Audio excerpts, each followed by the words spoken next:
Okay, so this is our fifth gathering, I believe, and today we're talking about activities management, and Heather Lange from RE/MAX I is sitting with us. How are you, Heather? I'm here. I'm so glad that you're here with us. So we are going to start it like we do every other one, and will you tell me a little bit about what you did before real estate? Yes, I was a print advertising rep for the Bryan College Station Eagle newspaper in College Station, where I was going to college. And then I did very well there and decided to come back home, and I approached the Beaumont Enterprise. They created a position for me. Where did you start off in real estate?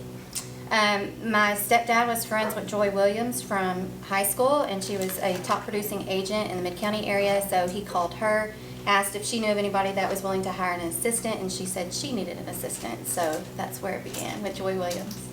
How long did you work with her? I started February of 2003, and I was licensed by December. And how long did you stay at her team or company?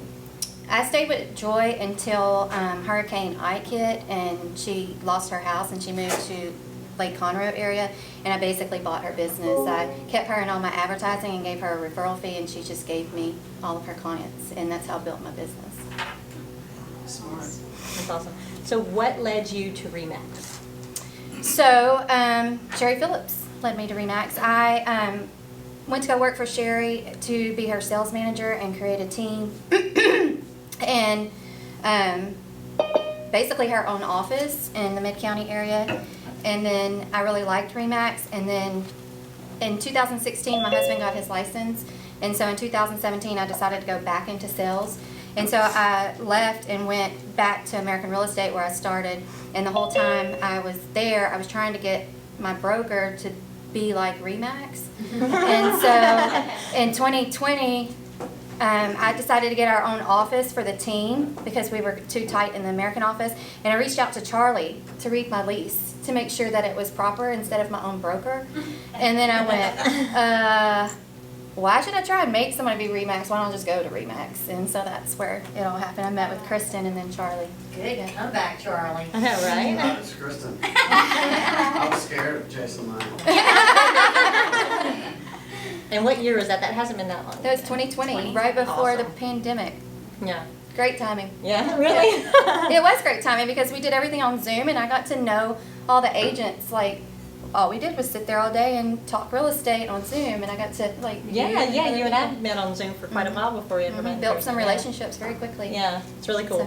Stacy, how many did you have when you were with American that went over to RE/MAX, and like has it changed? Your team stayed the same, changed? Like, I think there was 5 of us when we went, and I had we have a transaction coordinator, and she's also an agent on our team, but it was just too crammed, and so we got our own office in Port Neches, and then now we have 7 and a listing coordinator too. so the same ones, but you added on? Well, I let one go and one left, and then now our group is fantastic.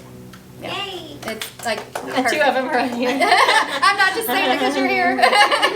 She made the switch in March of 2020. Yes. Like literally, Yeah. the Wow. the next day, it Yeah. was like, you can't go anywhere, you can't Okay. do anything. Well, we would go to the office and lock the doors and still work. You know, all of our desks are 6 feet apart. Our chairs, at least. Okay, so will you tell us a little bit what a typical day for Heather Lange looks like as a realtor? Okay, so I get up. I do a crossword puzzle to open up my brain so it can start I love working. And then I start reading my emails and kind of filtering where they need to go before I get dressed to go to the office. And then I'll go to the office for about 3 hours a day, sit with the team. Whoever's got anything going on, we talk about it. We work through some things. Twice a week we have meetings. And then about noon or so, I'll go to my house if I don't have appointments, and then I can just have quiet and do my work. And then, whatever appointments I have that day, I do that. Yeah.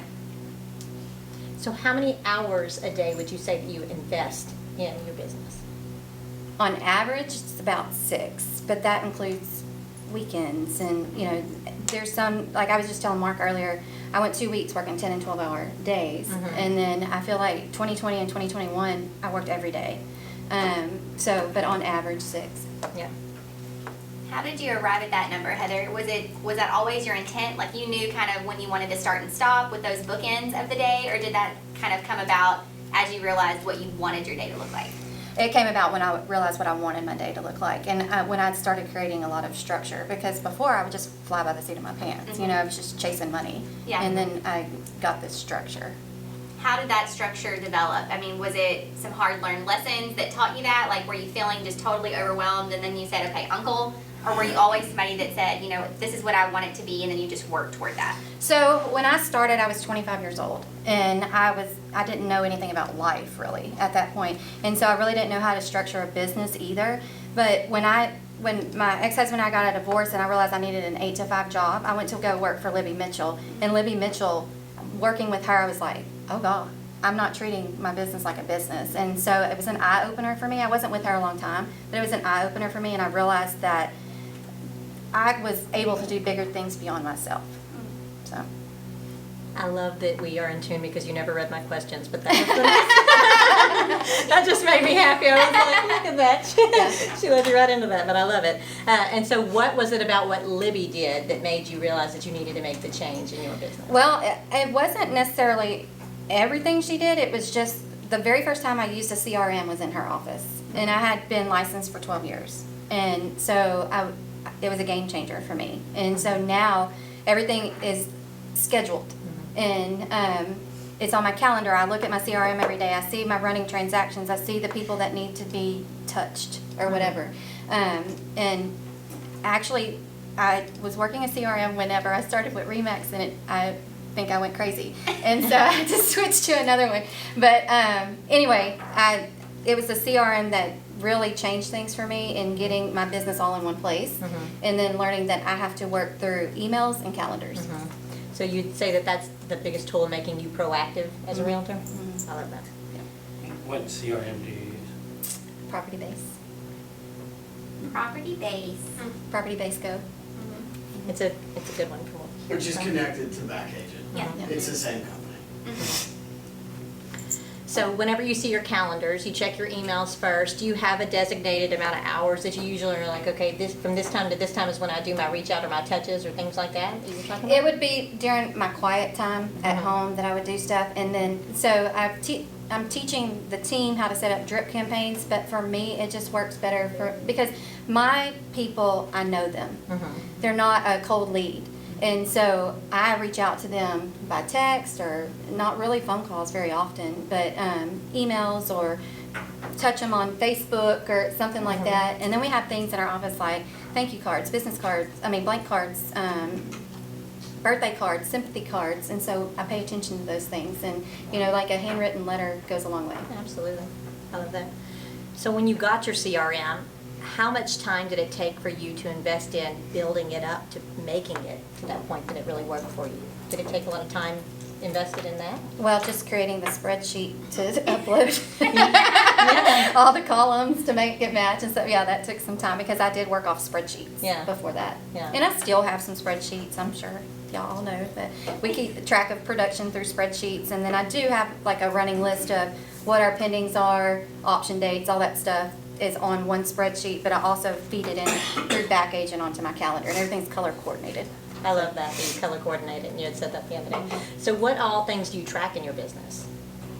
I track the number of transactions, the volume of transactions.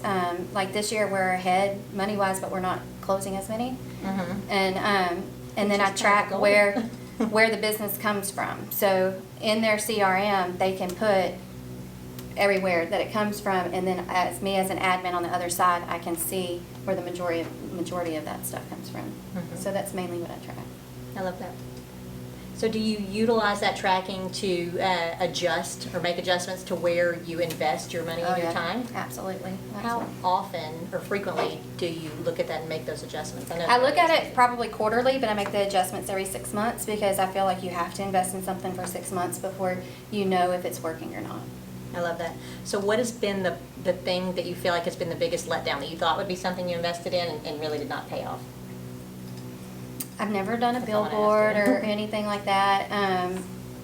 I don't know that anything's let me down, just wasn't as much as what I thought it would maybe be. for y'all. Well, I know like Realtor.com is very good, because when I came back into sales in 2017, I had a different last name. Mhm. And I had to push out that, hey, I'm experienced, I'm not called that anymore. And so I relied on Realtor.com and Zillow to get all those leads and start the business going, so I could advertise, I'm selling stuff, and then they completely changed their platforms, you know? Yeah. And so it's not the same for agents anymore, what kind of leads come from that, you know? So Yeah. I was disappointed that they changed their platform of things. Yeah. So. So you talked about seeing your business as a business and being a business owner. When you had that shift in mind, do you feel like you had a significant shift in your actions and how you operated it then as well? I do not allow people to call me and say, I'm sitting in front of a house, I need you to come show it to me right now. I will tell them, I'm running a business and you can set an appointment with me. And then, because I do that, I set the tone for how our transaction's gonna go. They're not gonna run over me, they realize it from the beginning. You know, I'm gonna be nice about it, but the ones that jump and run, then the buyers are very demanding throughout the whole transaction, give me kind of attitude. Yeah. And so, yeah, I've definitely noticed a shift. Yeah. Those of us that are newer, whenever you do find yourself getting caught in that, do you feel like you see that same kind of attitude with some of the buyers whenever that they will get you jumping and running at their beck and call? I mean, I'm looking at all y'all and your veterans. Because I feel like Mandy, that you totally agree? makes sense to me. You've seen it? Yeah. They try. Yeah. Well, you're hungry in the Yeah. beginning. You're like, I'm gonna just take everything, and you end up working way more than what it's worth. I mean, Yeah. you're in the negative by the time you're done, according to time. Yeah. You know, and you're stressed to the max because they ran over you. Yeah, So- and I've encountered some pushback about, getting pre-qualified before you go show them. They're like, I just wanna look at some houses. I will show one house just to establish that Right. relationship, Yeah. but after that, they have to be approved. Yeah. Yeah. So that's not part of activities management, but what does that conversation look like? Whenever you start that and show them one and then they have to be pre-approved, how does that go to kind of set that expectation? I mean, usually I'm like, if you like a house and you are not pre-qualified, then you're gonna have hours, if not days, before you're qualified, and somebody else is gonna get this house, you know? It's, if you're serious, then you have to show me you're serious and that the seller that you're serious, so. I think that's really good. Yeah. So what lead generating, activities do you invest in regularly for you and your team? So we have several lead sources that we round robin to the team, and what's good about the team now is they realize their sphere is so important. I've had some agents in the past that were very dependent on leads, but I don't take any of the leads. But because I have organized my time so much and I block things and I'm like, it's on my calendar, that's an appointment, I'm not gonna sway from that, then I'm able to be an executive on 3 boards and go to chamber coffees at 8 a.m. and things like that. And if somebody says, hey, I want to see a house, I'm sorry, I already have an appointment, these are my times available, and I make those a priority. Yeah, I love that you really value your time and are proactive about how you spend it. What do you do if it's a house, you have a serious buyer and the agent says, hey, it's multiple offers, like it can't, what if it can't wait? It can wait an hour. Okay. Yeah, I mean, and if it's something like the cutoff is in 30 minutes Yeah. or something like that, then I would possibly reschedule my appointment, but there's some meetings that I can't miss. Correct, I'm yeah. taking minutes at a meeting, or I'm running the meeting, and you should have called me Yeah. 3 hours ago. Yeah. You know? Like I do. Yeah, Yeah. and Yeah. it's usually not gonna be a new buyer Correct, calling yeah. me. It's gonna be somebody I've already been working with. Yeah. So. Heather, you mentioned time blocks. Are there consistencies day to day? Like, are there certain blocks that carry each day that you choose to invest in your business? Is there a pattern of the type of time blocks that you like to have on your calendar? No, I don't block times for that. I guess I'm disciplined to do that, Yeah. and I don't do it every day. I do it, periodically throughout the week, depending on what's going on in the market, how busy I am, things like that. But I do still try to stay connected with my people. And then if I have my son, I block 3 p.m. to 5 p.m. every day. So. Okay. Are you, even whenever you don't have your son, I know you had told me one time and it had made an impact on me, as far as, And you can come. your dinners and things like that with your family? Is that whenever you have your son you're talking about, or is that Yes, daily? but so during school time, I have him mostly during the week because of schoolwork and things like that. That's just the arrangement I have. So I make sure I can pick him up from school, go over his work with him, see how his day's going, without mom being like, okay, I gotta get this done, and I don't have his attention because that will affect him, and I saw it affecting him. And then I can cook dinner and then set my appointments and be out the door, and he's accepting of that. He's 16. He's accepting of that because I gave him 2 hours. So that is a time block then that carries over throughout your weeks. Do you have a certain amount of time that you dedicate every day to showing or things like that, or that you set aside for if something comes up, like you're saying, that you can put it into that block? I do have times available throughout the day if somebody wants to schedule something with me. It doesn't have to be the next day. Like they call me and say, hey, I want to see this. I'm okay. Can you go at 6:30 tonight? You know, Yeah. or 2 o'clock or whatever. Do you usually write those in your calendar, or you just kind of keep a mental No, note I of put them like- in my calendar. Yeah, I love that. And that's what I was Yes. thinking. I was wondering, yeah. Yeah. So, We do not want to depend on my memory. You talked about lead sources and about nurturing your sphere. Is the way that you generate leads for you and your team now different than how you did whenever you were an agent just starting out? When I was just starting out, I'm sorry. when I was just starting out, things were different. I didn't even have a computer in my office. We had a computer room, and I typed contracts on a typewriter. So we answered phone time because people drove around in neighborhoods and said, I want to live here. Oh, this house is for sale, and they'd call, and that's how I got my business, was they'd call, and I did jump and run. And that's how business was. Now, everything, they know more about the house than I do when they call. And so it's very instantaneous, and everything's online. So it's much, much different than it is now. And then I got real involved in my kids' sports, and I was like teen mom and all that kind of stuff. And then I'd have to send everybody an email, and it was from Heather the Realtor. So I'm not going to say my old last name, my husband would I know. So, and then they ended up talking to me when they see me, hey, what's going on with this? And the thing that is very big for me is knowledge. I read the magazines, I read the articles, I want to grow with what's happening. And I have evolved from the print ads to the online world, and a paperless agent where I used to carry totes of files everywhere. So I have evolved with that, but Question. So I love that you use your calendar and you have very specific processes that you follow. When it comes to your processes, are they the same as the team's processes? And if they're not, how do you manage all of that? so I talk to them about the things that I do, but then I want them to be themselves. So my goal is to be a support system for them and create tools for them, but not tell them how to do their business. Right. And then, I mean, we do have conversations like, how did you get here, and how do you have that much business, and things like that. And we talk about that, but then ultimately it's up to them to put that into use. Yeah. So.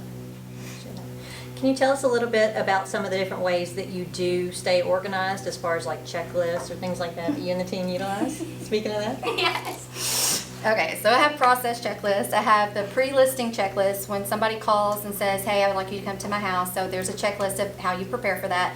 And then they say, I'm ready to list my house. And there's another checklist for that. And then a contract goes pending, so there's a checklist for that. And then the closing, there's a checklist for that. And those are processes. And then there's another checklist of just what forms you need when you're writing the contract.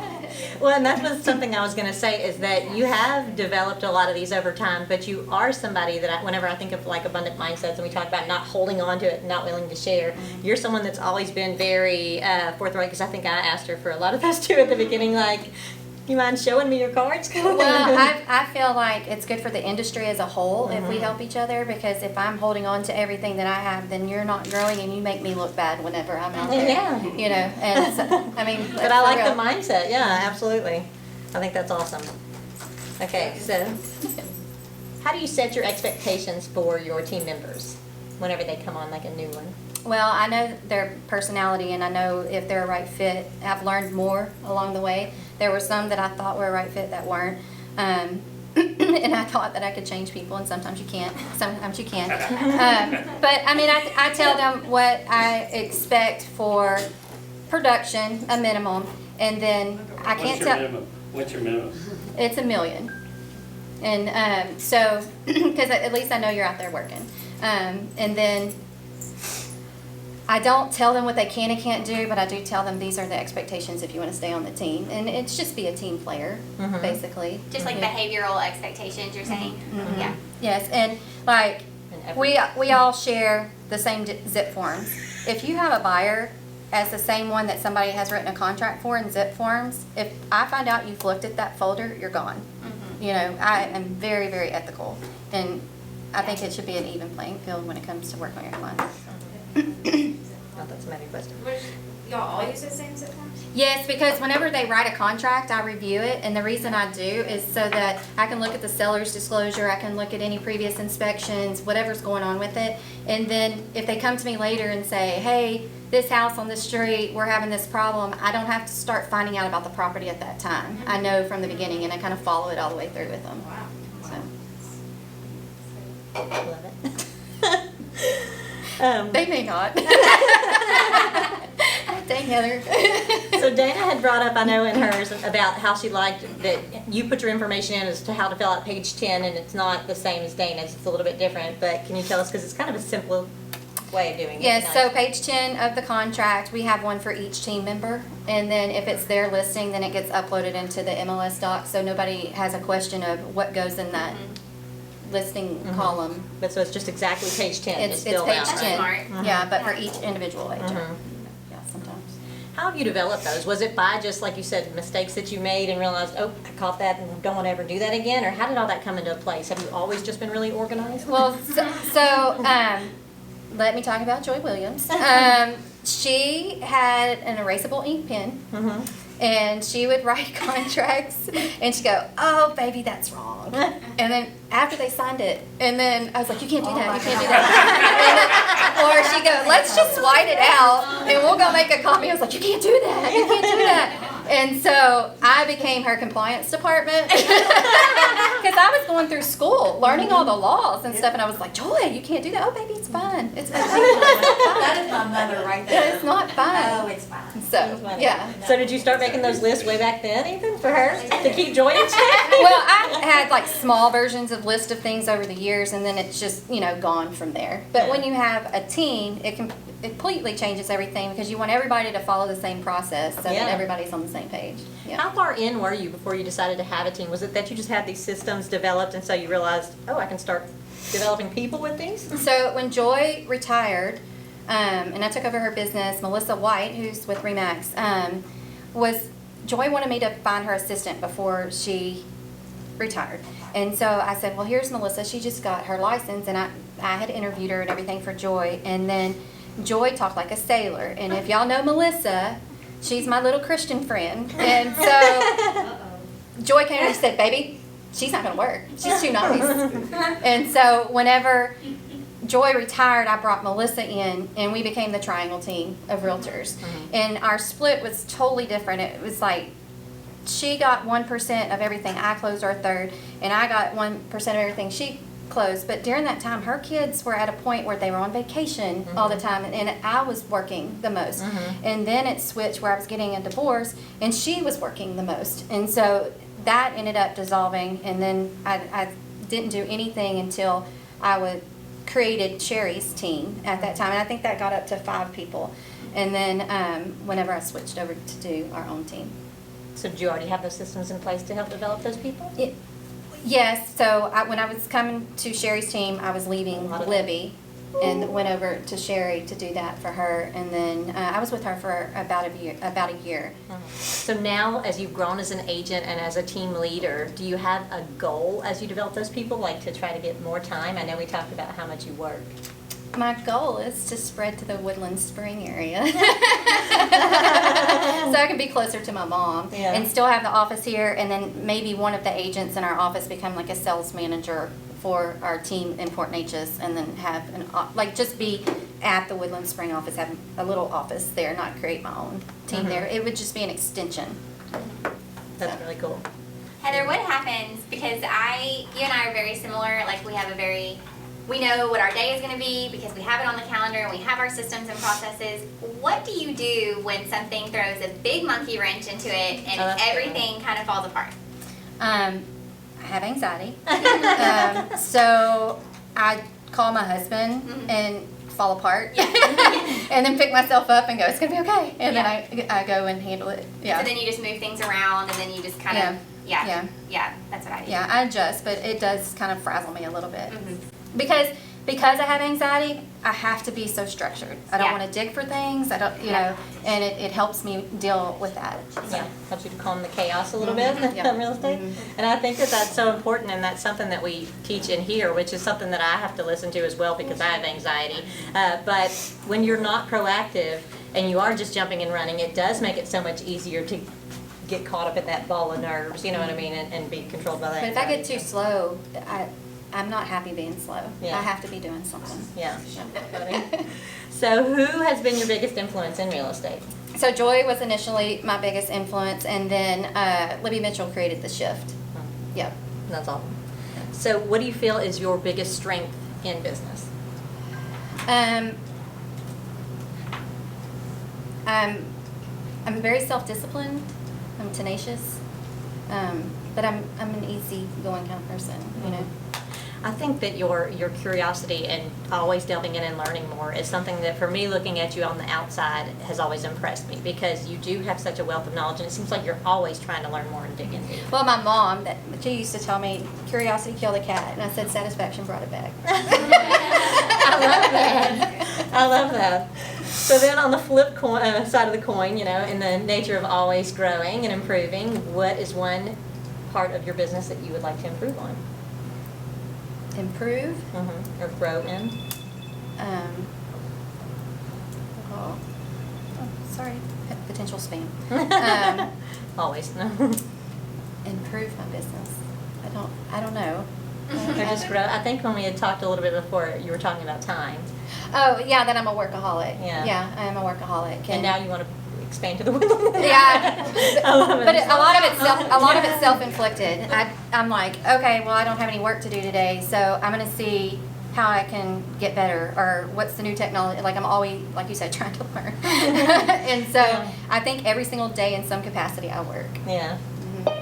Do you see yourself ever cutting back on that, or do you feel like, no way, like, I like it, but I just don't know if my personality can allow it? I don't know. I tell Jason I'll probably work until the day I die, you know, because I can't sit still. Yeah. Well, how do you prevent burnout then in that capacity? I vacation When a you work lot. as much? I vacation a lot. And the team's very supportive. They help when I'm out of town, and then we're paperless, and I have all the tech stuff with us. And I know people say, like, you're supposed to just go and get away, but I'm very hands-on. I don't want to be the agent that just met the customer and dumped them in somebody else's lap. I do have support systems in the background, so I can vacation a lot. I think that's awesome. Okay, so how many years have you been in the business now? In February, it'll be 20. Okay, and I asked everybody this, but what does 20 years in Heather Lange, what piece of advice would you give rookie Heather Lange? I don't know that everything is going to be fine. Like, if it falls apart, it's going to be fine, you know. And obstacles are opportunities. Yeah. I like that. Yeah. Does anybody have any questions for her today? Oh, Vivian, I'm sorry. One of her strengths I noticed just by her always willing to help. Like, she is a wealth of information, and I appreciate that. So. I agree. Does anybody online have any questions on Zoom? Okay, well then if we are So wait, good. I do. I Yeah. mean, if nobody's gonna ask any Yeah. questions. So it's property-based CRM, let's talk tools. Yeah. Calendar is, I use Pocket Life because I can, like, there's some calendars where it repeats every 4 weeks, or monthly or weekly or daily or whatever, and this lets me say on the 20th of every month I have this appointment. You know, I can be specific to the day, a month out, or and 2 do you months out. share Like that. that calendar with the team members? We have a Google shared calendar, but my Okay. Google calendar also goes into my Pocket Life calendar. It comes into it. Mhm. Okay. And then any other tools that we should know Checklists. about that help you in your day or that have been important, whether it's an app or a whatever? So, How do you check your email? Is that my Gmail? Gmail. Okay. Gmail is my email. So calendars, CRM with property base, checklists, Yeah, designing things is Canva Pro. I don't know, I need I my have a phone. question. With the, you're using property base and you mentioned that you had been using a different CRM before.